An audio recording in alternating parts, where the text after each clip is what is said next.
በአንዲት ገጠራማ መንደር ውስጥ የሚኖር አንድ ልጅ ነበር። ይህ ልጅ ጎበዝ ሲሆን ነገር ግን የመጨነቅ ችግር ነበረበት።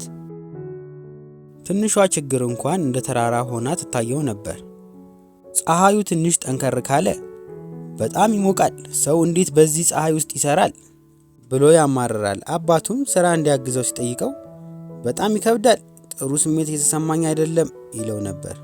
በየዕለቱም ማማረሩ እየጨመረ መጣ። በመጨረሻም በዙሪያው ያሉ ሰዎች ይሸሹት ጀመር። ምክንያቱም ማንም ሰው ሁል ጊዜ ችግር ከሚያወራ ሰው ጋር መሆን አይፈልግም። አንድ ቀንም አባቱ በልጁ ሕይወት እየተካሄደ ያለው ነገር አሳስቦት ልጁን ጠርቶ ወደ አንድ ከከተማ ወጣ ብሎ ወደሚገኝ ትንሽ ንጹህ ኩሬ ወሰደው። ከዛም ከኪሱ ጨው አውጥቶ ነሰነሰበት። ልጁንም ይህን ውሃ ጠጣና ጣዕሙን ንገረኝ አለው። ልጁም እንደቀመሰው ወዲያውኑ ውሃውን ተፋው። እናም በጣም ይመራል ብሎ ለአባቱ ነገረው። በመቀጠልም አባቱ ወደ አንድ ትልቅ ወንዝ ወስዶ ተመሳሳይ መጠን ያለውን ጨው ይጨምርበትና በል አሁን ደግሞ የዚህን ውሃ ጣዕም ንገረኝ አለው። ልጁም ውሃውን ጠጣው። እናም ተደንቆ ውሃው በጣም ንጹህ ነው፣ ምንም አይመርም ብሎ መለሰለት። አባቱም ፈገግ ብሎ አየህ ልጄ፣ የህይወት ችግሮች ልክ እንደ ጨው ናቸው። መጠናቸው አይቀያየርም፣ ነገር ግን አንተ ላይ የሚያደርሱ ጉዳት በልብህ ትልቅነትና ትንሽነት ላይ ይወሰናል። ልብህን ልክ እንደ ትንሿ ኩሬ ካደረከው ማንኛውም ችግር ህይወትን መራራ ያደርግብሃል። ነገር ግን ልብህን ልክ እንደ ወንዙ ሰፊ ካደረከው የችግሩ መራራነት ምንም አይሰማህም፣ ህይወትህም ላይ ምንም ለውጥ አያመጣም አሉት።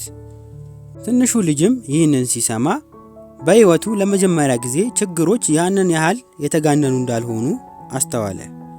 ማታም በአልጋው ላይ ሆኖ ቀን ያሳለፈውን ማሰላሰል ጀመረ።